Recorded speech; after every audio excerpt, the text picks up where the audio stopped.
سورۃ الکوثر یہ ان صورتوں میں سے ایک صورت ہے جو کہ قرآن کی سب سے چھوٹی صورتوں میں سے ایک ہے۔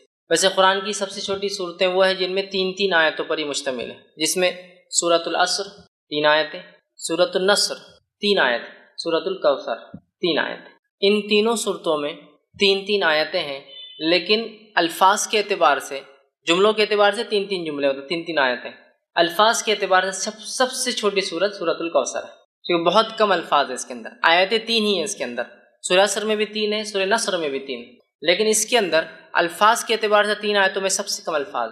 تو وہ ایک طرح سے اگر کہا جائے تو قرآن کی سب سے چھوٹی صورت میں آپ کے سامنے آج رکھنے کی کوشش کروں گا کہ اللہ رب العزت میں کیا فرمانا چاہتا ہے، اور اسی بنیاد پر فقہا لکھتے ہیں کہ کم از کم جب ایک انسان نماز پڑھے تو 3 آیتیں پڑھے، کیونکہ اللہ نے سب سے چھوٹی صورت جو ہے وہ 3 آیتوں پر مشتمل کی۔ اسی سے وہ کہتے ہیں کہ 3 آیتیں کم از کم چھوٹی ہو تو پڑھنا چاہیے، ہاں اگر بہت بڑی ہو سے آیت الکرسی ہے تو ایک بھی کفایت کر جاتی ہے، لیکن اگر چھوٹی پڑھنے تو پھر 3 کم از کم پڑھے۔ وہ انہی صورتوں کی بنیاد پر کہ اللہ نے ایک سورے کے لیے کم از کم جو ہے کوانٹٹی یا جو آیتوں کی نمبرنگ طے کی ہے وہ 3 ہے، یاد رکھیے۔ تو بہرحال ہم قرآن کی سب سے چھوٹی صورتوں میں سے ایک صورت کا جو ہے، چونکہ تینوں 3 آیتوں پر مشتمل ہے، اس کی جو ہے تفسیر دیکھنے کی جو ہے کوشش کریں گے، اس لیے کہ اس صورت کے اندر بہت اچھا ایک میسج اور پیغام ہے۔ اس صورت کے تعلق سے جو ہے یہ بات میں علماء نے اختلاف کیا ہے کہ یہ مکی ہے مدنی، کچھ نے کہا نہیں مدینے میں بھی یہ ہو گئی تھی، کچھ نے کہا نہیں یہ مکہ میں ہوئی تھی۔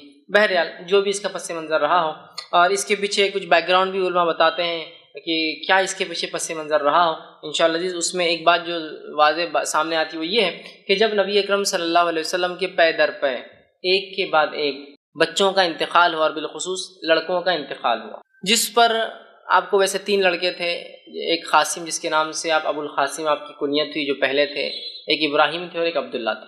تو بہرحال آپ کو 4 لڑکیاں اور 3 لڑکے تھے، تو تینوں کا پے در پے انتقال ہو گیا۔ جب تینوں لڑکوں کا انتقال ہوا تو مشرکین خوشی منانے لگے، کیونکہ مشرکین، اور جیسے آج ہمارا بھی حال ہے، ایک مادہ پرست ٹوٹلی میٹریلسٹک سوسائٹی میں ہم لوگ رہتے ہیں، جس میں مادہ اور انسان کیا پزیس کرتا ہے، کیا اس کے پاس ہوتا ہے، اس سے اس کی عزت اور توقیر ہوتی ہے۔ اور اسی کڑی کے اندر ایک اور چیز جو سماج کا بہت بڑا مسئلہ بھی ہے، اور وہ یہ ہے کہ لڑکوں کا ہونا اور نہیں ہونا۔ جب نبی اکرم صلی اللہ علیہ وسلم کو لڑکے نہیں ہوئے، اس سماج میں جس سماج میں لڑکے فخر کی علامت تھے، لڑکوں کی زیادتی پیدائش کے اعتبار سے سماج کے اندر ایک بہت بڑا رتبہ رکھتی تھی، اس سماج میں جس سماج کے اندر لڑکیوں کو زندہ دفنا دیا جاتا تھا اور لڑکوں کو رکھا جاتا تھا، اس سماج میں نبی اکرم صلی اللہ علیہ وسلم کے پے در پے ایک کے بعد ایک 3 لڑکوں کا انتقال ہونا گویا مشرکین کے لیے ایک طرح سے آپ کے مشن کے انسکسیسفل ناکامیاب ہونے کی ایک دلیل تھی۔ تو مشرکین میں سے کچھ لوگوں نے خوشیاں منائی، آوازیں اٹھائی، اور کہا کہ ابتر عربی زبان میں کہتے ہیں اس انسان کو جس کے پیچھے کوئی نہ ہو۔ عام زبان میں اس کا ترجمہ کیا جاتا ہے دم کٹا، پیچھے کوئی نہ ہو، پیچھے کوئی، جیسا کہ ایک گاڑی چلے گی اس کے پیچھے کچھ ٹریلر سے لگ کر جا رہے ہیں، پیچھے کوئی نہ ہو۔ تو ابتر کا ایک معنی یہ بھی تھا کہ اس کے بعد کوئی نسل نہیں ہے جو اس کا نام باقی رکھ سکے، یہ بھی ایک معنی ہے۔ تو انہوں نے خوشیاں منائی۔ یہ خوشیاں کس نے منائی اس کے تعلق سے بہت سارے مختلف اقوال آتے ہیں کہ ابو لہب تھا جس نے منائی، کس نے کہا نہیں ابو جہل تھا جس نے خوشیاں منائی، بہرحال اور بھی نام آتے ہیں مشرکین یا کفار کے جنہوں نے خوشیاں منائی۔ تو مفسرین لکھتے ہیں کہ یہ شاید اس کی وجہ بنی کہ یہ صورت نازل ہوئی، لیکن یقینی طور سے ہم نہیں کہہ پائیں گے کیا، لیکن چونکہ سورہ کا جو اینڈنگ اس انداز سے ہو رہی ہے تو اس سے اندازہ یہی لگایا جا سکتا ہے کہ شاید یہی واقعہ ہوا ہو کہ آپ کے بچوں کا انتقال، اس میں بھی بہرحال اختلاف ہے کہ کس بیٹے کے انتقال پہ یہ منایا گیا، لیکن بہرحال لڑکے کے انتقال پر مشرکین نے جو خوشیاں منائی، اسی کی رد میں اللہ رب العزت نے اپنے نبی کو صبر، دلاسا، ہمت افزائی کرنے کے لیے یہ صورت کو جو ہے نازل کیا۔ صورت کا ترجمہ دیکھیں میں آپ کے سامنے رکھوں گا، پھر اس کی تفسیر کی طرف ہم جائیں گے۔ انا اعطیناک الکوثر، اے نبی ہم نے بے شک آپ کو خیر کثیر، کوثر، حوض کوثر، بہت زیادہ جو ہے اچھائی سے جو ہے نوازا ہے، عطا کیا ہے۔ دوسری آیت میں اللہ نے فرمایا فصل لربک وانحر، تو آپ اپنے رب کی جو ہے بڑائی بیان کیجئے، نماز قائم کیجئے اور قربانی کیجئے، اور نہر خاص طور سے اونٹ کی قربانی کیجئے۔ ان شانیک هو الابتر، بے شک یقیناً تمہارا دشمنی دم کٹا رہے گا، بے اولاد رہے گا، یا اس کا کوئی دنیا میں نام لینے والا باقی نہیں رہے گا۔ یہ اس آیت کا بہرحال ترجمہ ہے۔ اب آئیے کچھ تفسیر کی طرف اس کی ہم بڑھتے ہیں۔ سورۃ الکوثر یہ قرآن کی 108 نمبر کی صورت ہے، اس میں 3 آیتیں ہیں۔ اللہ رب العزت فرماتا ہے بسم اللہ الرحمن الرحیم۔ صحیح مسلم کی ایک روایت آتی ہے نبی اکرم صلی اللہ علیہ وسلم پہ یہ صورت نازل ہوئی اور آپ مسجد میں بیٹھے تھے. اسی وجہ سے میں نے کہا اختلاف ہے مکی ہے یا مدنی، کیونکہ اس صحیح مسلم کی روایت میں الفاظ ہے آپ مسجد میں بیٹھے ہوئے تھے، اور ہم جانتے ہیں مکہ میں کوئی مسجد نہیں تھی، مسجد جو ہے مدینہ میں بنی. سمجھ رہا؟ تو بہرحال اس وجہ سے علماء کا اختلاف ہے کہ مکی ہے مدنی. بہرحال جو بھی ہے صحیح مسلم کے الفاظ ہیں آپ مسجد میں تشریف فرما تھے، صحابہ گھیر کر بیٹھے تھے، اور یہ معاملہ سب مدینے میں ہی ہوتا تھا، مکے میں اتنی آزادی نہیں تھی. بہرحال صحابہ گھیر کر بیٹھے تھے اور اچانک جو ہے آپ پر غشی، وہ جو آپ کی کیفیت وہی جب نازل ہوتی طاری ہوئی، صحابہ خاموش رہے. اس کے بعد آپ نے لوگوں سے کہا کہ مجھ پر ابھی ایک صورت نازل ہوئی ہے، بسم اللہ الرحمن الرحیم، انا اعطیناک الکوثر فصل لربک وانحر ان شانئک هو الابتر. آپ نے پڑھ کر سنا دیا. اس بات سے مفسرین لکھتے ہیں، علماء لکھتے ہیں، فقہاء لکھتے ہیں کہ بسم اللہ ہر صورت کا حصہ ہے، لیکن نبی اکرم صلی اللہ علیہ وسلم نے فرمایا مجھ پر ابھی ایک صورت نازل ہوئی، بسم اللہ الرحمن الرحیم انا اعطیناک الکوثر. تو اسی سے محدثین لکھتے ہیں کہ صورت جو ہے بسم اللہ جو ہے یہ جو ہے اس کی آیت ہے. اس بات کو بہرحال چونکہ ایک بات آ گئی ہے تو وہ بھی آپ کے سامنے رکھ دیتا ہوں. بسم اللہ کو کوئی آیت مانے یا نہ مانے، سورہ کی شروعات میں، بیچ میں نہیں، جیسا کہ سورہ قصص میں بیچ میں بھی آتی ہے آیت، شروعات کے اعتبار سے کوئی اس کو آیت مانے یا نہ مانے، اس کے ماننے اور نہ ماننے سے انسان کافر نہیں ہوتا ہے. دیگر قرآن کی ایک آیت کا بھی انسان انکار کرے تو وہ کافر ہو جاتا ہے. لیکن بسم اللہ میں چونکہ اختلاف ہے کہ یہ آیت مانی جائیں گی یا نہیں مانی جائیں گی، تو لہٰذا اگر اس معاملے میں کوئی بسم اللہ پڑھتا ہے اور کوئی نہیں پڑھتا ہے تو دونوں پہ کسی پہ لعنت ملامت یا اس کو سست یا جو ہے اس طرح سے اس کو غلط یا کافر نہیں کہا جائے. ہاں وہ جو قرآن کا حصہ ہے، جیسا کہ سلیمان علیہ السلام نے جو خط لکھا تھا جس کے بارے میں قرآن نے فرمایا انہ من سلیمان انہ بسم اللہ الرحمن الرحیم، اور سلیمان نے جو ہے اس رانی کو جس نے اور جس کے قوم نے سورج کی عبادت کو جو ہے سب کچھ سمجھ لیا تھا، اس کو جب خط لکھا تو لکھا انہ من سلیمان، کہ سلیمان نے جب خط لکھا تو کہا بسم اللہ الرحمن الرحیم، اللہ کے نام سے جو بڑا مہربان نہایت رحم والا. اس سے پتہ چلتا ہے کسی بھی خط و کتابت سے پہلے، کسی کو ایڈریس کرنے سے یا خط لکھنے سے پہلے بسم اللہ لکھنا چاہیے. بہرحال اور نبی اکرم صلی اللہ علیہ وسلم بھی لکھا کرتے تھے. تو بہرحال تو یہاں رسول اکرم صلی اللہ علیہ وسلم نے کہا کہ مجھ پر ابھی ایک صورت نازل ہوئی بسم اللہ الرحمن الرحیم، ٹھیک ہے، بہرحال وہ کرنا چاہیے. اور سورۃ الفاتحہ کے اندر بھی وہ کہتے ہیں پڑھنا چاہیے، اس لیے کہ سورۃ الفاتحہ کا تو یہ ایک حصہ ہے. چونکہ سورۃ الفاتحہ میں جو ہے 7 آیتیں ہیں تو ظاہر سی بات ہے بسم اللہ کو چھوڑ دیا جائے تو آیتیں پھر 6 ہی بچتی ہے سورۃ الفاتحہ. تو بہرحال ہر سورت سے پہلے اس کو بسم اللہ کو پڑھنا چاہیے. تو سورہ صحیح مسلم کی روایت میں آپ نے بسم اللہ الرحمن الرحیم کہا انا اعطیناک الکوثر، مجھ پہ سورت نازل ہوئی بسم اللہ الرحمن الرحیم انا اعطیناک الکوثر، کہ بے شک ہم نے آپ کو خیر کثیر عطا کیا. اسی آیت حدیث سے لوگ کہتے ہیں کہ یہ مدنی ہے، کچھ نے کہا نہیں مکی ہے، یہ آپ کے بچوں کے انتقال پر، کس کے انتقال پر وہ تو وضاحت نہیں، لیکن لوگوں نے مشرکین نے جو خوشیاں منائی تھی اللہ نے اس کے جواب میں، بہرحال جوابی کارروائی میں یہ جو آیت نازل کی. آئیے اس کا ترجمہ ہم نے دیکھا، اب کچھ تفسیر کی طرف جاتے ہیں. انا اعطیناک الکوثر، کہ بے شک ہم نے نبی صلی اللہ علیہ وسلم آپ کو خیر کثیر عطا کیا، بہت خیر ہم نے آپ کو عطا کیا. اب دیکھیے نبی اکرم صلی اللہ علیہ وسلم کی تھوڑی سچویشن، تھوڑا سیناریو، تھوڑی ذہنی کیفیت کی طرف ہم جاتے ہیں. اب ذہنی کیفیت بولے تو آپ ہمیشہ یہ مت سمجھیے جو انسان پاگل ہوتا ہے اس کے لیے لفظ استعمال ہوتا ہے. ذہنی کیفیت سے مراد ذہنی حالات، آپ جس کشمکش سے گزر رہے ہیں، جن تکلیفوں اور مصیبتوں کا آپ کو دین اسلام کی دعوت کی وجہ سے سامنا کرنا پڑ رہا ہے، ان مصیبتوں پر اور ان مشرکین کی ان مصیبتوں کے آنے پر آپ کو طعنہ اور تشنیع دینا، جیسے کہ آپ کی 2 بیٹیوں کے نکاح جو ہو چکے تھے ابو لہب کے بیٹوں سے، جیسے ہی آپ نے ابھی ودائیگی نہیں ہوئی تھی، نکاح ہوا تھا، جیسی دعوت اسلام کی بات کی طلاق دلوا دی. نبی اکرم صلی اللہ علیہ وسلم اور دیگر انبیاء علیہ الصلاۃ والسلام یہ انسان تھے، یاد رکھیے. فرق یہ تھا کہ ان تک اللہ وحی بھیجتا تھا اور یہ چنے ہوئے لوگ تھے. اسی سے لفظ مصطفیٰ آتا ہے، اللہ جس کو چن لیتا ہے. اس کے علاوہ دیگر معاملات میں انسانی نفسیات، کیفیتیں اور حالات ہمارے اور انبیاء کے ایک جیسے. ذہنی اذیتیں ان کو بھی پہنچتی ہے اگر کوئی وہ کرے تو، تکلیفیں ان کو بھی آتی ہے، وہ بھی پریشان ہو اٹھتے ہیں، وہ بھی کبھی خیال کرتے ہیں کہ یہ کر لوں، لیکن اللہ اپنی ہدایت سے، اپنی وحی سے کہتا ہے نہیں یہ ٹھیک نہیں، نبی کی شان کے لائق نہیں، فلاں کر لوں. تو وہ انسان ہوتے ہیں، یاد رکھیے، سوائے اس کے کہ ان کو سیدھا وحی سے گائیڈنس کیا جاتا ہے، سیدھا وحی کے ذریعے ان کی ہدایت، ان کی مارگدرشن، ان کی رہنمائی کی جاتی ہے. اب اندازہ لگائیے اس مشن کے اندر جہاں بیٹیوں کو طلاق دے دی جا رہی ہے، پڑوسی ابو جہل روز کچرا ڈالتا ہے اس لیے کہ دعوت کی وجہ سے. اسی طرح آپ کا سوشل بائیکاٹ کیا جا رہا ہے، سارا سماج آپ کے خلاف ہے، اس میں آپ کے بیٹوں کا انتقال ہونا، اور ایک ایسے سماج میں جس سماج میں بیٹے ہی سب کچھ ہے، عزت اور بڑائی اور پتہ نہیں کیا کیا تھے، لڑکوں کا ہونا بہت اربوں کے نزدیک، بہت اربوں کے نزدیک کیا، آج میں کہوں گا ساری دنیا کا معاملہ وہی، لڑکوں کا ہونا اور لڑکیوں کا ہونا. اس سے آپ فرق پتہ چلتے، ایک شخص کا چہرہ اگر آپ کو کالا دکھ جائے، بہت ہی پریشان حال دکھ جائے تو ایک اندازہ ہو جاتا ہے اور ہسپتال سے نکل رہا ہے شاید لڑکی پیدا ہوئی. ایک شخص خوش اور خرم نظر آ رہا ہے اور بہت وہ خوش ہو رہا ہے اور کوئی بانٹ رہا ہے تو آپ کو اندازہ ہو جاتا ہے اس کو لڑکا پیدا بیٹا پیدا ہوا ہوں گا تبھی اتنی خوشیاں منائی جا رہی. تو ہر سماج کا آج ہم دیکھتے یہی حال ہے. ٹھیک. تو بہرحال اس سماج میں جہاں بیٹے سب کچھ اور بیٹیوں کو دفنا دیا جاتا ہے اتنی بری چیزیں بیٹے داماد ہے کہنا بولے تو ایک شرم کی علامت تھی.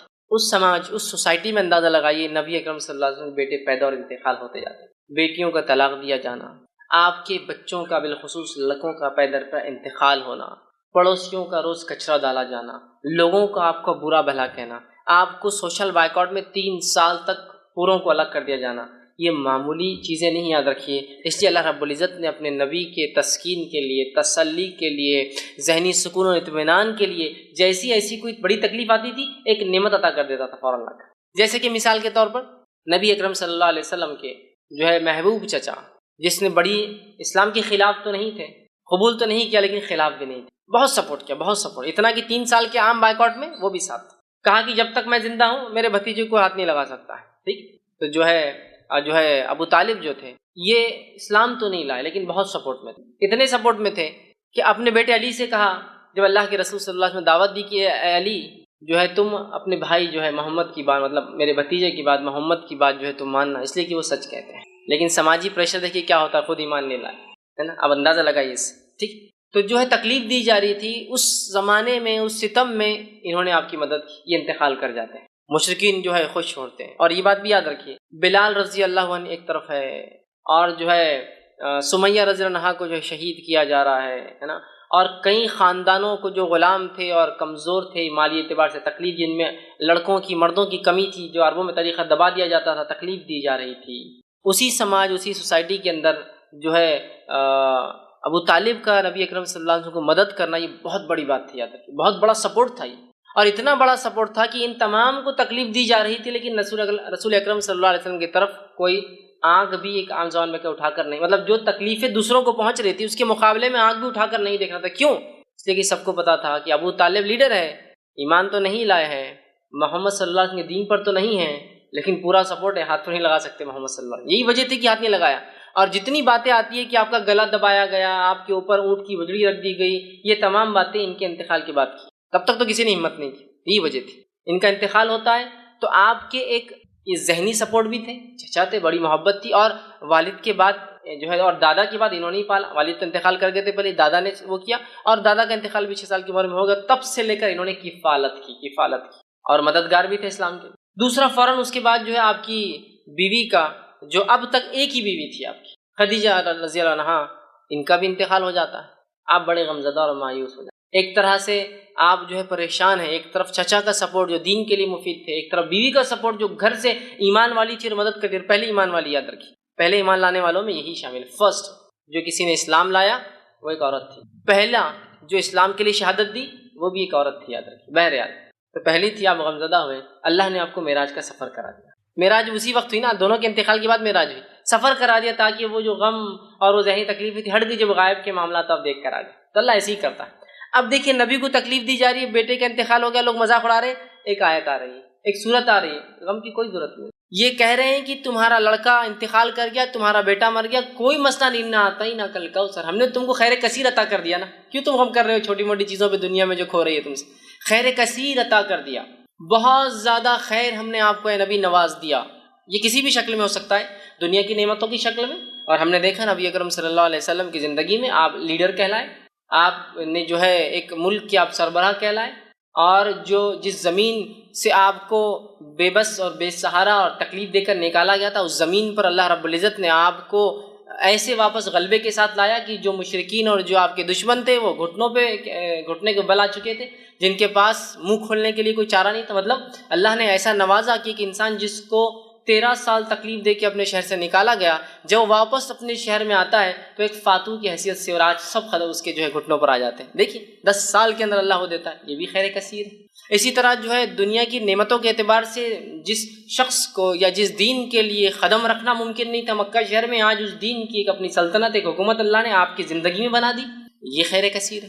اسی طرح دیگر بہت ساری نعمتیں جو نبی اکرم صلی اللہ علیہ وسلم کو جسمانی اعتبار سے، صحت کے اعتبار سے، بیویوں کے اعتبار سے، اولاد میں لڑکیوں کے اعتبار سے دی گئی، اور صحابہ کے اعتبار سے جو ساتھی اور دوست دیے گئے، یہ بھی خیر کثیر اس میں شامل ہے۔ تو کہا انا اعطیناک کل کوثر، آپ ایک اپنے بیٹے کے انتقال پہ جو لوگ خوشیاں منا رہے ہیں، آپ غمزدہ کیوں ہوتے ہیں نبی؟ ہم نے تو آپ کو خیر کثیر عطا کر دیا، بہت کثرت سے خیر عطا کیا۔ اس کا ایک معنی یہ بھی آتا ہے جو مفسرین لیتے ہیں، ہم نے آپ کو حوض کوثر عطا کیا۔ حوض کوثر کیا ہے؟ حوض کوثر جنت کی ایک نہر ہے۔ وہ نہر کے اطراف کے بہت سارے حالات، وہ کیسی دکھتی ہے، کیا ہوتی ہے، بہت ساری تفصیلات ہوتی ہے۔ ایک روایت میں آتا ہے اس کے اطراف پرندے بھی ہیں۔ ابو بکر صدیق رضی اللہ عنہ بیٹھے تھے کہ اللہ کے رسول، نہر کا پانی تو بڑا اچھا ہوگا، تو کہا شہد سے بھی زیادہ میٹھا ہے، دودھ سے بھی زیادہ سفید ہے، ٹھیک ہے، بڑی اس کی خصوصیتیں ہیں۔ کہا اس کے اطراف پرندے ہیں، تو کہا بہت اچھا منظر ہوگا، تو کہا ہاں پرندے کھانے میں بھی ابو بکر بڑے اچھے ہوں گے، وہ اس میں پرندے ہوں گے، وہ ایک نہر ہے جو جنت سے نکلتی ہے، اور اسے کوثر اس لیے کہا گیا کہ اس پہ اتنے پیالے ہیں جن سے جو لوگ جنت میں داخل ہوں گے ان کو پلایا جائے گا۔ اس کے پانی پینے کے بعد انسان کو پھر کبھی پیاس نہیں لگیں گی، وہ جنت میں کھائیں گا بھی، پئیں گا بھی، لیکن اس کی ضرورت محسوس نہیں ہوگی پینے کی، اس کوثر کے پانی پینے کے۔ وہاں اتنے سارے گلاس ہیں کہ آپ صلی اللہ علیہ وسلم نے فرمایا، مطلب پینے کے مرتبان ہیں کہ آپ نے فرمایا جیسے آسمان کے ستارے، اتنے مرتبہ میں، اتنے پیالے، اتنے گلاس ہیں جس میں آپ خود پلائیں گے۔ اور وہاں آپ فرماتے ہیں میرا ممبر لگایا جائیں گا، اور وہاں میں کھڑا ہوں گا، اور پھر لوگ آتے جائیں گے، میں انہیں اب پانی دیتا جاؤں گا، جو اس کا پانی ایک بار پی لیں گا وہ کبھی پھر زندگی میں پیاس محسوس نہیں کریں گے۔ جنت میں لوگ پئیں گے لیکن ضرورت نہیں رہیں گی، محسوس نہیں ہوں گی لیکن پئیں گے، یہ ایک الگ چیز ہے۔ مطلب آپ کو کوئی چیز کی ضرورت نہیں لیکن پھر بھی آپ رکھتے ہیں اس کو، ایک الگ چیز ہے۔ تو یہ کوثر ہے۔ تو کہا ہم نے آپ کو حوض کوثر عطا کیا، جس کا پانی پی کر لوگ پیاس محسوس نہیں کریں گے، جس پہ اس کثرت سے لوگ پانی پئیں گے، جس کی وجہ سے کوثر اسے، اس کثرت سے پیالے ہیں، اور ہر ایک انسان کو ایک پیالہ۔ اور آسمان کے ستارے کتنے ہیں؟ میں سمجھتا ہوں یہ ممکن نہیں ہے ہمارے لیے، ٹریلینس آف سٹار صرف ایک ایک چھوٹی چھوٹی گیلیکسیز میں ہوتے ہیں، ٹریلینس، تو اتنے اس کے پیالے، اسی وجہ سے کوثر کہا گیا۔ تو ہم نے آپ کو حوض کوثر عطا کیا۔ حوض کوثر کا جو واقعہ ایک صحیح مسلم میں آتا ہے، آپ نے فرماتے ہیں میرا ممبر لایا جائے گا، میں کھڑا ہوں گا، لوگ آ رہے ہوں گے، میں پانی پلا رہا ہوں گا، اور کچھ لوگ آ رہے ہوں گے تو انہیں دھکے دے کر پیچھے کیا جائے گا، میں کہوں گا فرشتوں یہ میری امت کے لوگ ہیں، انہیں آنے دو میرے پاس، انہیں آنے دو۔ فرشتے کہیں گے اللہ کے رسول صلی اللہ علیہ وسلم آپ کو نہیں پتہ آپ کے جانے کے بعد انہوں نے کیا کیا؟ آپ سب کہیں گے کیا کیا؟ وہ کہیں گے انہوں نے آپ کے جانے کے بعد آپ کے دین میں بدعتیں ایجاد کی۔ بدعت مطلب نئے نئے کام کیے، نئے نئے اعمال کیے جو آپ نے نہیں بتائے تھے۔ آپ سب کہیں گے سحقاً، دور لے جاؤ، میں نظر دور لے جاؤ، اس لیے کہ میرے جانے کے بعد یہ کیا دین کے ساتھ انہوں نے۔ تو بدعتی لوگ اس حوض کوثر پہ سے پانی نہیں پی پائیں۔ اس سے ایک مسئلہ یہ بھی نکلتا ہے نبی اکرم صلی اللہ علیہ وسلم کو امت کے اعمال کا پتہ نہیں ہے، اسی لیے آپ کو کہا جائے گا آپ کو پتہ نہیں کیا کیا گیا۔ لیکن یہاں لوگ ایک چیز لاتے نہیں، نبی اکرم صلی اللہ علیہ وسلم کو یہ تو پتہ ہوگا کہ میری امتی ہے نا، تو یاد رکھیے یہ تو آپ کو بتایا جائے گا، اور ہر امت پہچانی جائیں گی۔ کچھ روایتوں میں آتا ہر کسی کے پیچھے جھنڈے ہوں گے، فلیگز ہوں گے جس سے پہچانے جائیں گے کون ہے۔ یہ تو کوئی ناممکن بات نہیں کہ اللہ کے رسول پہچان لیں گے، تمام انبیاء پہچان لیں گے اپنی امت کو۔ ہر امت ایک جھنڈے تلے ہوں گی، فلیگز ہوں گے ان کے، وہ کیسے واللہ عالم پہچانے جائیں گے، سمجھ رہا؟ یہ تو آپ کو بتایا جائے گا لیکن آپ کو پتہ نہیں ہوگا امت نے کیا کیا، اس لیے کہ آپ عالم الغیب نہیں تھے۔ تو یہاں پتہ چلا اس خیر کثیر کو اگر حاصل کرنا ہے ایک امتی کو، تو اسے چاہیے کہ نبی اکرم صلی اللہ علیہ وسلم کے دین میں بدعت ایجاد نہ کرے، ورنہ حوض کوثر پہ سے اس کو پیچھے کر دیا جائے گا، عام الفاظ میں کہو تو ہکال دیا جائے گا، اور اسے پانی نصیب نہیں ہوگا۔ تو جو جام کوثر پینا چاہتا ہے اپنے نبی کے ہاتھ سے، تو اسے چاہیے کہ اپنے نبی کے طریقے پہ ساری زندگی گزارے، اور اس میں کوئی چیز نہ کمی کرے نہ کسی چیز کا اضافہ کرے، ورنہ اس حوض کوثر پہ سے اسے نکال دیا جائے۔ تو کہا انا اعطینا کل کوثر، اے نبی ہم نے آپ کو خیر کثیر حوض کوثر عطا کیا۔ اور دونوں باتیں درست ہیں، اس لیے کہ حوض کوثر خود ایک خیر کثیر کا حصہ بھی ہو سکتی ہے، بہت زیادہ خیر کا حصہ، دنیا میں مختلف چیزوں کے اعتبار سے خیر ہم نے آپ کو عطا فرمایا، اور آخرت میں دیکھیے صحابہ خود ایک جو ہے نبی اکرم صلی اللہ علیہ وسلم کو ایک خیر کثیر جو عطا کیا تھا، اس کی ایک علامت ہو سکتے ہیں کہ عیسیٰ علیہ السلام کے حوارین کی تعداد 11 یا 12 آتی ہے۔ آپ سب خود فرماتے ہیں کچھ انبیاء ایسے ہوں گے روز قیامت جو اکیلے آ جائیں گے، ایک بھی فالوور، ایک بھی ماننے والا نہیں، کچھ کے پیچھے 2 ہوں گے، 1 ہوں گے، کچھ کے پیچھے 2 ہوں گے، کچھ کے پاس 80 ہوں گے، بس اتنے ہوں گے۔ اور میں دیکھوں گا بنی اسرائیل بہت تعداد ہے، موسیٰ علیہ السلام کی امت، اور میں امید کرتا ہوں کہ میری قوم اس سے زیادہ ہوں گی۔ اور پھر آگے آپ نے فرمایا کہ تم جو ہے اولادیں پیدا کرو، اس لیے کہ میں اس روز جو ہے تمہاری تعداد پر فخر کروں گا۔ سمجھ رہے ہیں بات؟ تو آپ دیکھیے، تو یہاں انبیاؤں کے حالات دیکھیے کہ ایک بھی نہیں، ایک ہے، دو ہے، 30 40 50 100 80 ہے نا۔ بنی اسرائیل سیکنڈ ٹو امت محمدیہ ہونے والی، نیکسٹ ہوں گی، اس لیے آپ نے کہا امید ہے میری امت جو ہے سب سے زیادہ ہوں گی، بنی اسرائیل کو بھی پیچھے چھوڑ دیں گے میرے امت، اتنے تعداد کے اعتبار سے زیادہ ہوں۔ تو دیکھیے صحابہ کی تعداد دیکھیے، کچھ انبیاؤں کو تو ایک بھی نہیں ملا ہے صحابی، اللہ کے رسول صلی اللہ علیہ وسلم کو ایسے صحابہ ساتھی کو کہتے ہیں، یاد رکھیے اصحاب جو ہے ساتھی کو کہتے ہیں عربی زبان میں، ٹھیک، تلامید اسٹوڈنٹ نہیں تھے یہ، ساتھی، اور ساتھی جنرلی کیلیبر کا ہوتا ہے بہت، اسی لیے اس کو اصحاب کہا جاتا ہے۔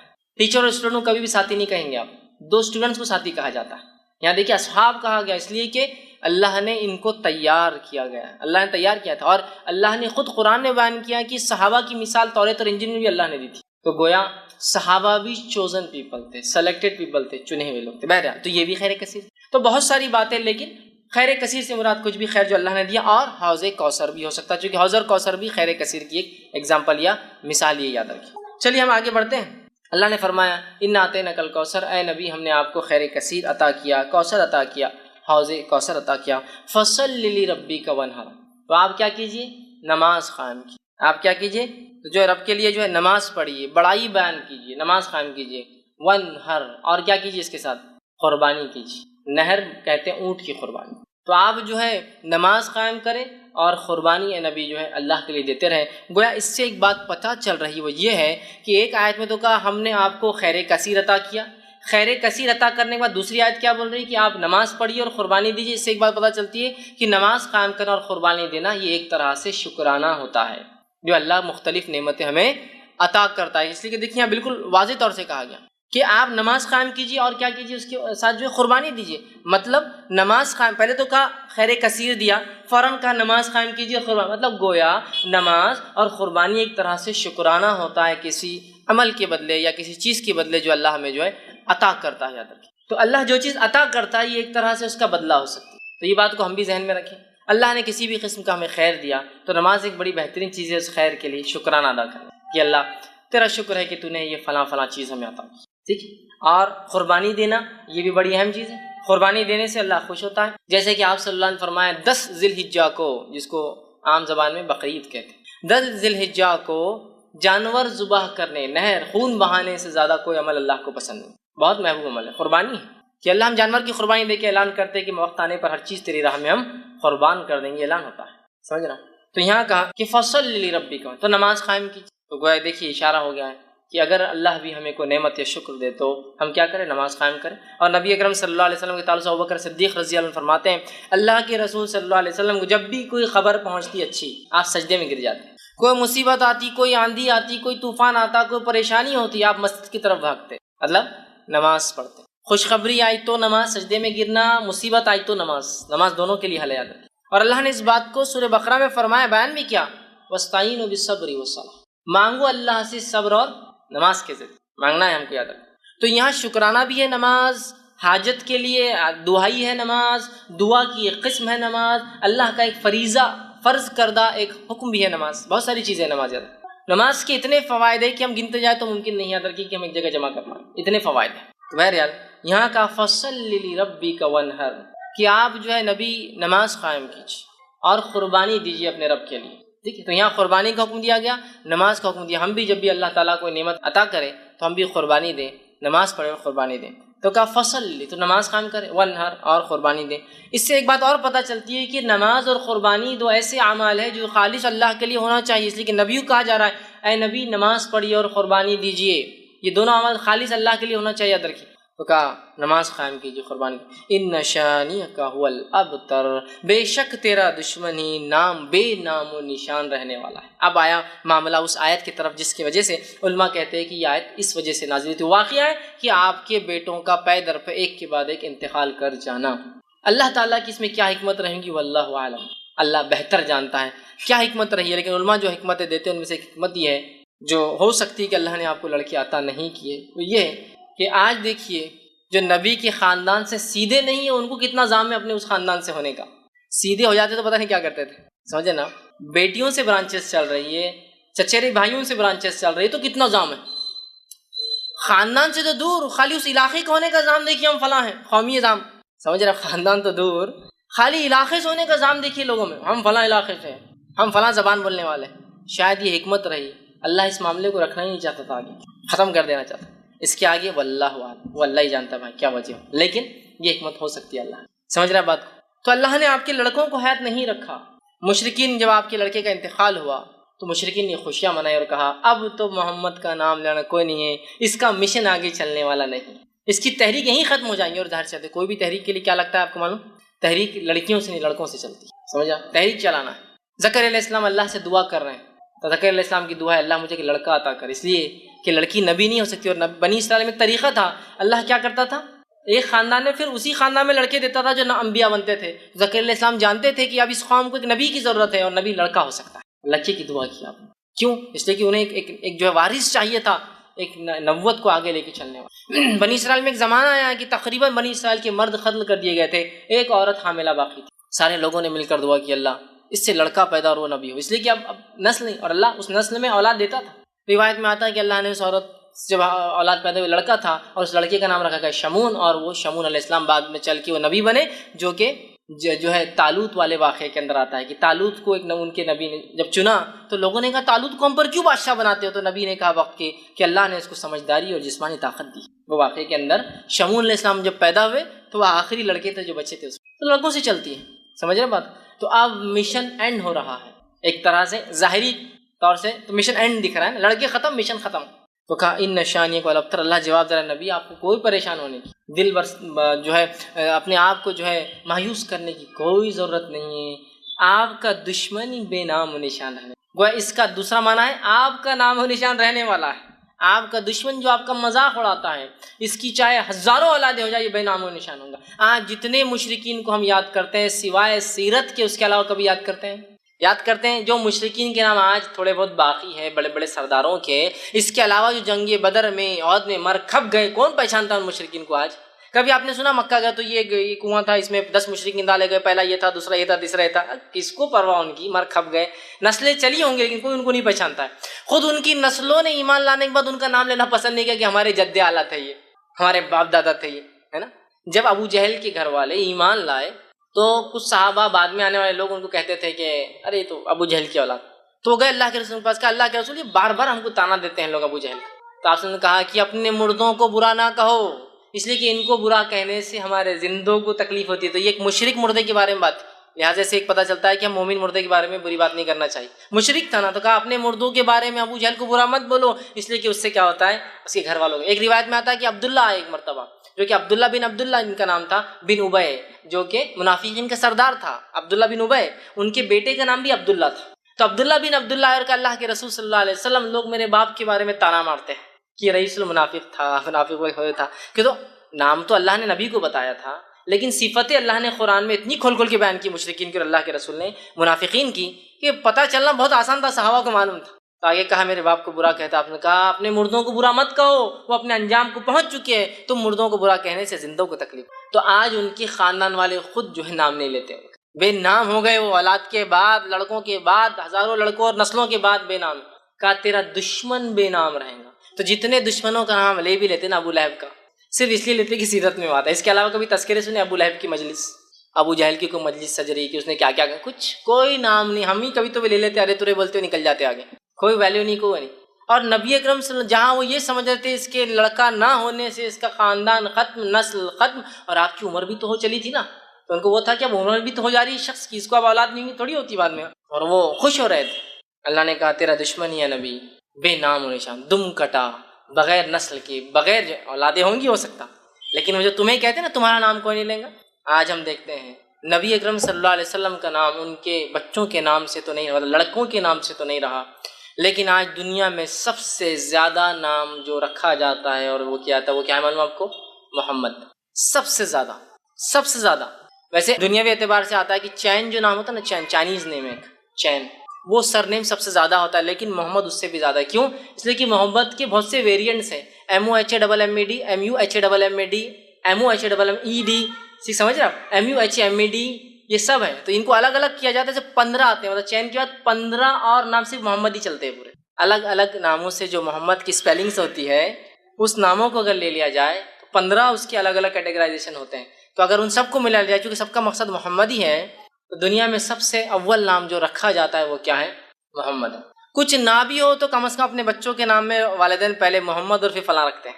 دیکھیے اللہ کے رسول صلی اللہ علیہ وسلم کوئی لڑکا تو زندہ نہ رہا، لیکن ہر لڑکے کا نام مسلمان محمد رکھتے ہیں۔ آگے کم از کم چلو نام کچھ ہے تو محمد فلاں ہے نا۔ دیکھیے وہ سمجھ رہے تھے کہ اس کا نام کوئی لینے والا نہیں، آج سب سے زیادہ نام جو ہے محمد دنیا میں رکھا جاتا ہے۔ وہ سمجھ رہے تھے کہ اولاد کے خاتمے سے نسل ختم ہو جائیں گے، مشن ختم ہو جائیں گا۔ اللہ نے ہزاروں لاکھوں صحابہ کھڑے کر دی جنہوں نے مشن کو لے کے چلے، آپ کا نام لے کے چلے۔ ساری دنیا کے اندر درس و تدریس شروع ہے، یہاں ایک درس ابھی ختم ہو رہا ہے تو وہاں کہیں چالو ہو رہا ہے، وہاں ختم ہو رہا ہے تو وہاں چالو ہو رہا ہے، وہاں ختم ہو رہا ہے تو وہاں چالو ہو رہا ہے، کہیں ختم ہوا تو ہم نے چالو کیا، یہاں سے وہ ہو رہا ہے۔ ساری دنیا میں سیرت بیان کی جا رہی ہے، قرآن کی تفسیر ہو رہی ہے، اللہ کے رسول صلی اللہ علیہ وسلم کا نام اس میں پھر آ رہا ہے، دشمن کا نام تو غائب ہے۔ اسی طرح کوئی درس و تدریس نہ بھی ہو تو اذانوں کا سلسلہ ساری دنیا میں کنٹینیوس چل رہا ہے، چین میں چل رہا ہے۔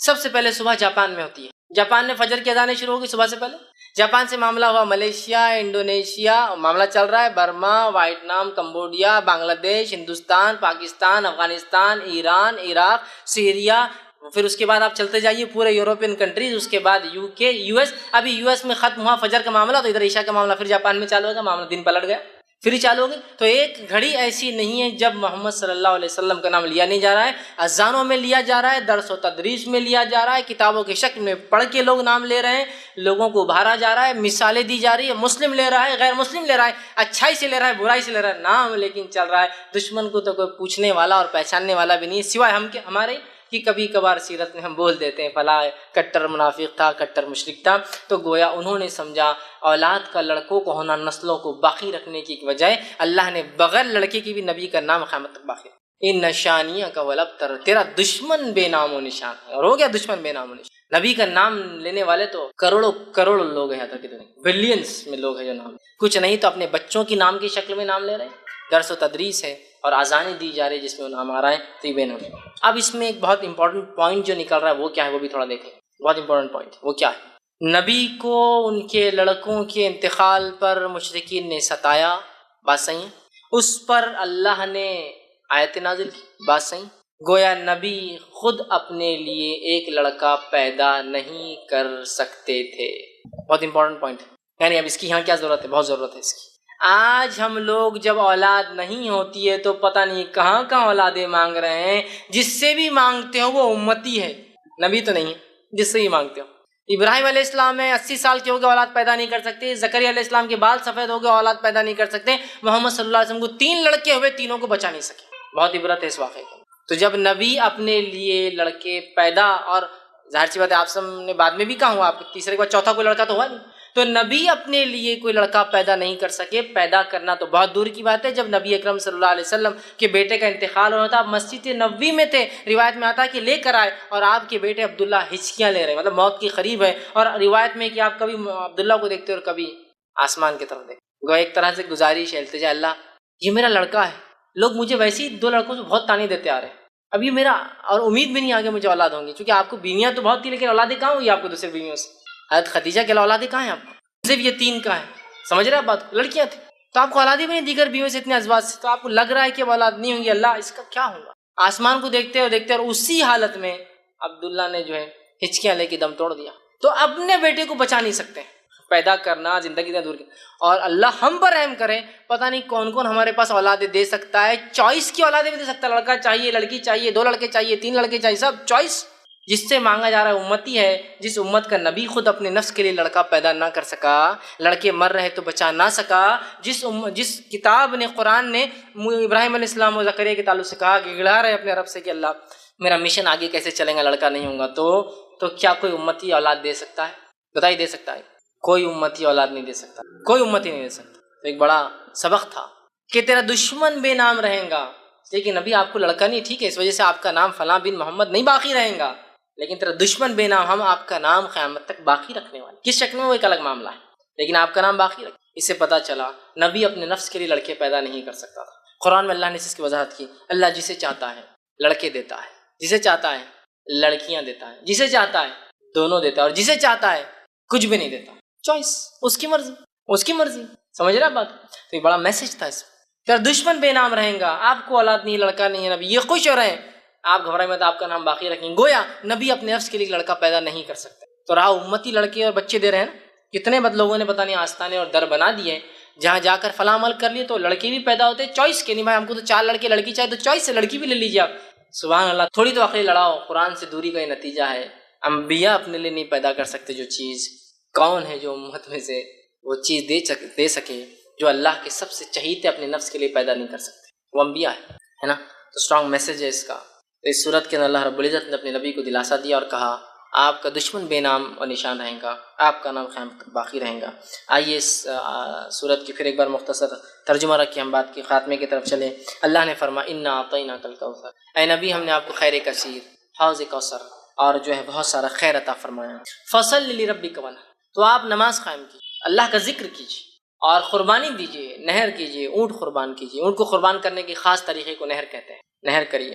ان شانیک الابتر، جو دشمن یہ سمجھتا ہے کہ آپ کو بیٹا نہ ہونے سے نسل ختم ہو گئی، وہ دشمن کو بے نام و نشان دم کٹا بغیر کسی نام کا رکھیں گے، اور آپ کا نام ہے نبی ہم ہمیشہ کے لیے باقی رکھیں گے. اور یہ بھی خیر کثیر کا حصہ ہے کہ نبی کا بیٹا نہ ہونے کے باوجود بھی آپ کا نام لیا جا رہا ہے، لیا جائیں گا، لیا جاتا رہا ہے.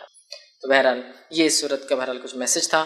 ہمیں چاہیے کہ ہم جو ہے اللہ کا شکر ادا کریں جو بھی نعمتیں اللہ نے دی ہے، اس کے لیے نماز اور ہم قربانی کر سکتے ہیں. اور اولاد ہونا یا نہ ہونا، لڑکے ہونا نہ ہونا، یہ اللہ کی طرف سے ہے. ہم کبھی شرک نہ کریں ان تمام کاموں کے لیے، اور نہ ہی نماز میں اور نہ ہی قربانیوں میں ایسا کوئی کام کریں جس سے اللہ ناراض ہوتا ہے یا جس سے اللہ کی ناراضگی حاصل ہوتی ہے. تو یہ تھوڑی سی بہرحال بات تھی. اور دیکھیے یہ صورت کتنی مختصر، صرف 3 آیتوں پر مشتمل تھی، کتنے بہترین پیغام لیے ہوئی تھی اپنے اندر. تو پورا قرآن جب ہم کھول کر پڑھیں گے کتنی ساری باتیں ہمارے سامنے آئیں گی. بہت سارے لوگ ہوتے ہیں انٹرنیٹ پر جب یہ ویڈیو جاتے ہیں بہت گالیاں لکھتے ہیں، بہت گالیاں بکتے ہیں، ٹھیک. لیکن ہم ان گالیوں کو برائی کے انداز میں لیتے ہیں، ہم اچھائی کے انداز میں لیتے ہیں کہ میرے بھائی کو علم نہیں. لیکن کم از کم یہ خوشی ہوتی کہ سن تو رہیں.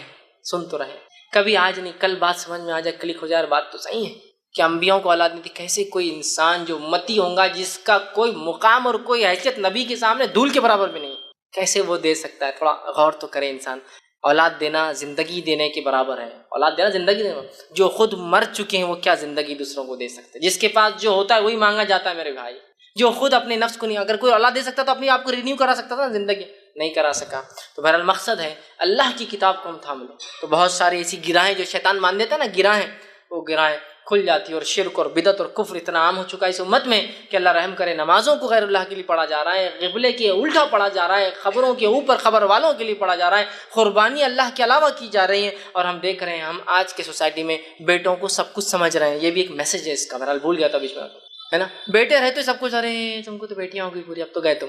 ہوتا ہے نا بہت سے لوگ، ارے تو اللہ رحم کرے یار ان کو پوری بچیاں ہیں. اس میں رحم کی کیا بات ہے؟ اللہ نے رحم کیا تبھی تو بچیاں ہیں. اور ایک ایسا رحم کیا اور کیسے بچیوں سے کیا رحم ہوتا ہے؟ آپ سن کی واضح حدیث ہے، جس نے 3 لڑکیوں کو پالا، پرورش کی اور نکاح کر دیا وہ میرے ساتھ جنت میں ہے. ایسا بتایا ایک دم نزدیک. کسی نے کہا اللہ کے 2 کا کیا؟ تو کہا جس نے 2 کے ساتھ بھی یہ کیا وہ میرے ساتھ. تو رحم تو کر دیا نا پہلے. یہ جس کو کہتے ہیں نا بہت بڑے نقصان پہ بولتے ہیں نا صبر کرو اللہ نے، ویسے حالات ہو چکے. ہم یہ بات بھی یاد رکھیں ہمارے نبی کو لڑکیاں تھیں. لڑکیوں اور لڑکوں کی وجہ سے نام باقی نہیں ہوتے ہیں، نام باقی ہمارے اعمال کی وجہ سے، اخلاص کی وجہ سے. بہت سارے لوگ جن کی نسل ہی آگے نہیں چلی، جنہوں نے نکاح ہی نہیں کیے، کیا ان کے نام نہیں لیتے ہیں؟ بڑے بڑے علماء دیکھیں آپ، بہت سارے ایسے جنہوں نے شادی نہیں کی. زندگی حالات وقت زمانہ نہیں آیا، جیلوں میں زندگیاں گزار دی، جوان ہوئے جیل میں ہوئے، بوڑھے ہوئے جیل میں، مر گئے جیل میں، شادی نہیں کی. نام لیتے ہیں نا، نام لیتے ہیں ان کے کام کی وجہ سے. سمجھ رہے ہیں آپ بات کو؟ تو لہٰذا یہ کوئی مایوسی کی شکل نہیں ہے. جن کو لڑکا نہیں ہو وہ ڈپریسڈ ہے، ہم کیوں لڑکا نہیں ہو رہا ہے نا، اور لڑکا نہیں ہو رہا یا پھر اللہ نے لڑکیوں کی نعمتیں عطا کی تو پریشان ہے کہ اب ان کا بوجھ کیسے حل کریں گے، ان کو کیسے پالیں گے، کیسا بڑا کریں گے، زمانہ تو یوں آ رہا، زمانہ کیوں آ رہا ہے. میرے بھائی تو رزاق نہیں ہے، میں رزاق نہیں ہوں، رزق دینے والا کوئی اور ہے. جب میں پیدا ہوا تھا تو مجھے جب کھلایا تو مجھے پوری امید ہے جتنا میرا بچہ پیدا ہوا جو لے کے آئے وہ کھا کے جائیں گا. اور یہ بات یاد رکھیے، میرے رزق کی فکر مجھے نہیں ہوتی ہے، میرے رزق کی فکر کسی نے کر لی ہے. اور میرا رزق جب میں اپنے ماں کے پیٹ میں 4 مہینے کا تھا وہ لکھا جا چکا ہے، وہ تو مجھے ملنا ہی ہے. بس میرا کام اس کے لیے میں کوشش کروں، یہ تو میرا ایمان ہے نا. اور علامہ صالح العثیمین رحمہ اللہ بڑی پیاری بات فرمایا کرتے تھے، جو لوگ ہوتے ہیں نا لڑکا بڑھاپے کا سہارا بن کیا ہے کہ سہارے وارے بنتے ہیں. نیک رہا تو ٹھیک، ورنہ آدمی مرتے مرتے تک بولتا ہے کہ اس نے میری سنا نہیں، اس نے میری سنا، مطلب گویا جاتے وقت ہی بدوائیں دے کے جاتا ہے، اس کی زندگی برباد ہو جاتی ہے، اس کی بھی ختم ہو جاتی ہے نا. ایسا کچھ بھی نہیں لڑکی اور لڑکیوں کے اندر. صالح حسین رحمہ اللہ بڑی پیاری بات فرمایا کرتے تھے، اولاد ہم کیوں پیدا کرتے ہیں؟ وہ کہتے تھے ہم اولاد اس لیے نہیں پیدا کرتے کہ اولاد ہمیں کھلائے پلائے بڑھاپے کا سہارا بنے، ہم اولاد اس لیے پیدا کرتے ہیں کہ یہ اللہ کی عبادت کرے. یہ موٹو ہے. تو لڑکی بھی کرتی ہے اور لڑکا بھی کرتا ہے، اللہ کی بات ہے نا. تو یہ مشن سے کوئی رہے کہ اللہ دینے والا ہے، لڑکیاں دے لڑکا دے، جو دیا. اچھا جس کو نہیں ہے وہ کیا بول رہا، اللہ کچھ بھی دے تو چلتا. جس کو لڑکیاں دے تو نہیں، اللہ ایک آدھ تو لڑکا ہونا چاہیے. جس کو ایک دے دیا، اللہ دو ہو گئے تو جوڑی ہو جاتی نا، اکیلا جو ہے پریشان رہتا. دو ہو گئے تو اللہ تین ہو گئے زیادہ اچھا رہتا نا. اگر ایک آدھ اس میں سے کچھ ہو گیا کر گیا تو مطلب سیف سائڈ اسٹیپ نہیں ہونا پھر ان کو. اب تین ہو گئے تو نہیں، اللہ چار ہو گئے تو دو دو جوڑی برابر ہو جاتے ہیں. مطلب ناشکری کی تو حد شروع سے لے کر آخر تک ہے ہماری. نہیں ہے تو ناشکری، کچھ تو بھی دے دیا اللہ چلے گا، دے دیا تو ناشکری کہ ایسا اور ویسا کیوں دیا. چوائس اس میں کہ نہیں اللہ پہلا کم از کم لڑکا ہو جائے، دوسرا کچھ بھی ہو چلتا، کم از کم فرسٹ شاٹ میں اپن کامیاب ہو جاتے ہیں، نیکسٹ دیکھا جائے گا لڑکی ہو تو پھر چل جائیں گا، کم از کم ایک لڑکا ہو جائے تو تسلی تو ہو جاتی ہے نا. ایسا کچھ بھی نہیں، یاد رکھیے کچھ بھی نہیں. لڑکیاں ہیں تو بہت مشکل ہوں گی، لڑکیاں تو بہت آسانی، کچھ بھی نہیں ہے. لڑکیاں رہی تو لڑکیاں کیا نعمت ہے. میں بتاتا ہوں آپ کو کہ آپ اپنے کمرے میں ہیں، ماں باپ آپ کو بڑے لڑکے ہیں ماشاء اللہ، لڑکا بازو کمرے میں ہے اپنے بیوی کے ساتھ، آپ بوڑھے ماں باپ ہے، لڑکا بازو کمرے، آپ یہاں کھانسرے، آپ کو بخار ہے، آپ کو زکام ہے. آپ کے پڑوس میں بیٹے کو نہیں پتا ہے، لیکن ایک امریکہ میں لڑکی بہاری آپ نے، اس کو پتا ہے کہ ماں باپ رات میں کھانس رہے تھے، ہے نا. اس کا فون آتا صبح، کیا ہوا امی، آپ نے کہا تیرے بہت کھانسی ہے. اس کو نہیں پتا، اس کو پتا. لڑکیاں اتنی فکر مند ہوتی ہیں، سمجھ رہے ہیں آپ بات کو. وہاں سے فکر ہے اس کو کہ ماں باپ کا یہاں انڈیا میں کیا چل رہا ہے، وہاں سے فون چل رہا ہے، پڑوس میں بیٹا اس کو نہیں پتا کیا ہو رہا ہے نا.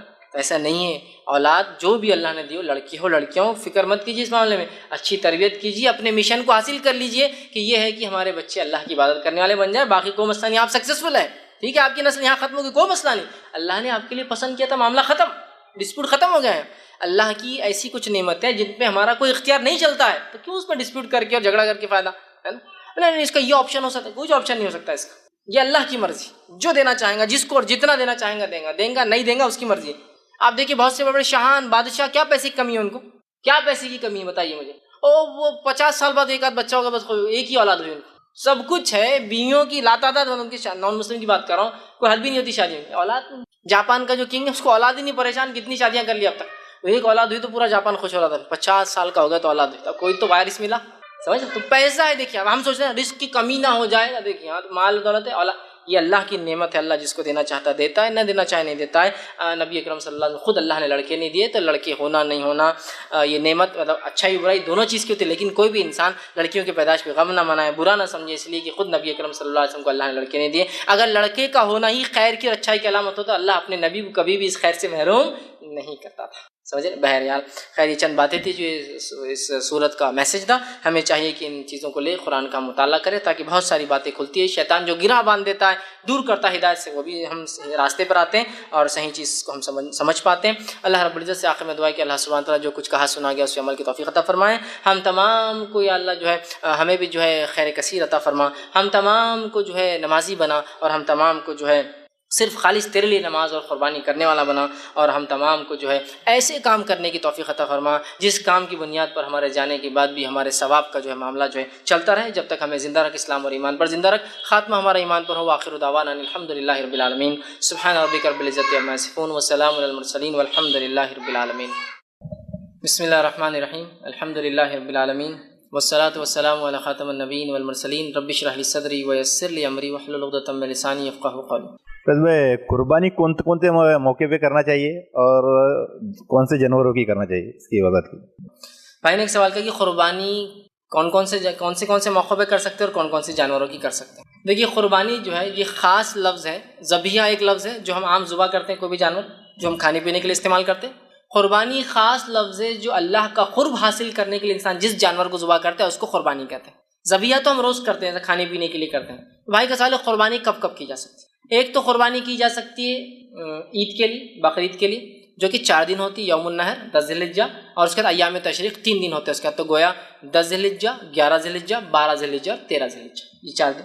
اس کے علاوہ انسان نظر مانا وہ قربانی کر سکتا ہے. مثال کے طور پہ منت جس کو بولتے ہیں کہ اللہ فلاں ہوں تو فلاں کو، جیسا اس صحابی نے ایک منت مانگی تھی نظر کہ فلاں جگہ وہ قربانی کریں گے، وہ صحیح مسلم کی روایت تھی. تو منت یا نظر کی قربانی کی جا سکتی ہے. اسی طرح شکرانے میں بھی قربانی کی جا سکتی ہے کہ اللہ کوئی نعمت عطا کر دے، ٹھیک، شکرانے میں وہ کرتے. جیسے کہ اولاد کی نعمت اللہ نے عطا کی تو عقیقہ کیا جاتا ہے، یہ شکرانے کے طور پر ہے، ٹھیک ہے، کہ ایک نعمت اللہ نے دی اور ہم اس کو جو ہے ذبح کریں تو شکرانے کے طور پر ہو سکتا ہے. عقیقے کا معاملہ ہو سکتا ہے، عقیقے میں یہ بہرحال یہ واجب ہے، کرنا چاہیے، تو شکرانے کے لیے ہو سکتا ہے. عقیقے کے لیے تو عید کے لیے آپ کر سکتے ہیں، اسی طرح نظر کے لیے آپ کر سکتے ہیں، عقیقے کے لیے آپ کر سکتے ہیں، شکرانے میں آپ جو ہے قربانی یہ بہرحال کر سکتے ہیں۔ اس کے لیے ضروری شرائط وہ ہے کہ اللہ کے نام سے ہو، نیت بھی اللہ کے لیے ہو، اور ایسی جگہ ہو جہاں کفر و شرک نہ ہوتا، ورنہ لوگ سمجھیں گے آپ بھی اس میں شامل۔ اب کن کن جانوروں کی آپ قربانی کر سکتے ہیں؟ تو قربانی کے لیے خاص طور سے جو اللہ کے قرب حاصل کرنے کی جو قربانی میں ہم جانور کرتے ہیں وہ 4 قسم کے جانوروں کی 8 ہو جائیں گے، جوڑے ملا کر 8 ہو جائیں گے، ٹھیک؟ اونٹ اور اونٹنی 2 ہو گئے سمجھ لیجیے، گائے اور بیل یہ 2 ہو گئے سمجھ لیجیے 4 ہو گئے، اس کی طرح بکرا اور بکری یہ 2 ہو گئے 6 ہو گئے، اور مینڈا اور مینڈی یہ 2 ہو گئے 8۔ تو گا 4 قسم کے جانور جو 8 ہو جاتے ہیں، ان کے مذکر اور مؤنث ملا کر ان کی قربانی کی جاتی ہے۔ جانور ذبح کر کے کھانا کون کون سے جانور ہے؟ تو حلال بہت جانور ہے، حلال بہت سارے جانور ہیں، اس کے علاوہ بھی بہت سارے جانور حلال ہے، لیکن حلال ہونا الگ چیز ہے قربانی کے لیے، اس لیے میں نے پہلے فرق کیا، قربانی اللہ کی قرب حاصل کرنے کے لیے ہوتی ہے، تو خاص قربانی جو 4 دن ہم کرتے ہیں اس میں تو یہ 4 جانور ذبح۔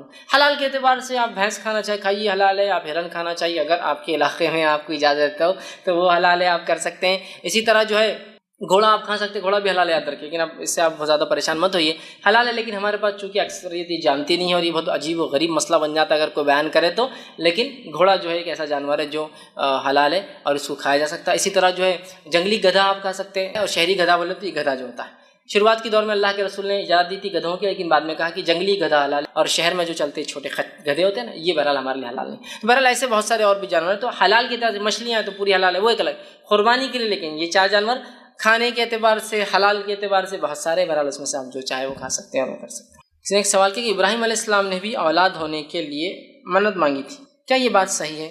اگر کوئی انسان اولاد ہونے کے لیے منت کر سکتے ہیں کیا؟ دیکھیے ابراہیم علیہ السلام نے اولاد ہونے کے لیے کوئی منت مانگی تھی ایسا تو میں نے کبھی نہ حدیث میں پڑھا نہ قرآن نے اس کے بارے میں تفصیلات دی۔ منت مطلب نظر کہ اللہ اگر مجھے اولاد دے دے تو میں یہ کروں گا، ایسی کوئی وضاحت تو حدیث میں بھی نہیں آتی اور ایسی کوئی وضاحت نہیں۔ ہاں دعا کی تھی آپ نے جب دوسرا نکاح کیا تو کہا ربی حب لی من الصالحین، چونکہ امید ہو گئی کہ شاید اس بیوی سے اولاد ہو کہ اللہ مجھے نیک اولاد عطا فرما، تو ابراہیم علیہ السلام نے تو کوئی منت مراد نہیں مانگی تھی، یا جس کو نظر کہتے ہیں۔